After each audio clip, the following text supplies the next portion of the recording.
அம்மா எஜமானி அம்மா. என்னையா? அவரு பசிக்குதுமா, கொஞ்சம் கஞ்சி இருந்தா ஊத்துமா. சாப்பாடு இரியா, இதையா சாப்பாடு. என்னம்மா பழைய சோத்தை கொடுக்குற? பழைய சோறா? உனக்கு சுடு சோறு ஆக்கி போட முடியும்? அம்மா இன்னைக்கு ஞாயிற்றுக்கிழமை ஒரு கறி. ஓ, இன்னைக்கு ஞாயிற்றுக்கிழமை கறி வேற உனக்கு சமைச்சு போடணுமா? நானு ஏன் புருஷனுக்கு இந்த சாப்பாடுதான் அந்த சாப்பிட மாட்டேன், அதனால தான் உனக்கு கொடுத்தேன். ஏமா உன் புருஷனே திங்கள இருப்ப நான் எப்படிமா திம்பேன்? என் புருஷன் நீயும் ஒன்னா? சம்பளம் எவ்வளோ வாங்குறாரு தாயே? மாசம் 30,000 ரூபா. ஒரு நாளைக்கு 4,500 சம்பாதிக்கிறேன். மாசம் எவ்வளவு தெரியுமா? 1,30,000 தாயே. 1,35,000மா? பழைய சோறை யார் திம்பா? நீயே தின்னு தாயே. நான் கடையில் சாப்பிட போகிறேன். அந்த மனுஷனுக்கு சுட சுட ஆர்டர் போடுறேன், வாங்கி கொடுங்க. இன்றைக்கி ஒரு நாள் நிம்மதியாக சாப்பிட்டு தூங்கட்டும். வரேன் தாயே. அந்த மனுஷனுக்கு மட்டும் இவர் ஆர்டர் போடுவாரா? எனக்கு போட மாட்டாரா? ஆம்பளைகளுக்கு மட்டும்தான் தாயோ.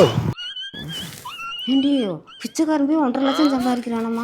பேசாமல் ஒரு பிச்சைக்காரனுக்கு உன்னை கட்டி கொடுத்துருக்கலாம் முடியும். மா, கல்யாணம் முடிச்சு பேரம் பேத்தி எடுத்துட்டு போமா அங்கிட்டு. எனக்கெல்லாம் என்னமோ செஞ்சுட்டு போ. 1,35,000 பழைய சோறு. ஐயோ.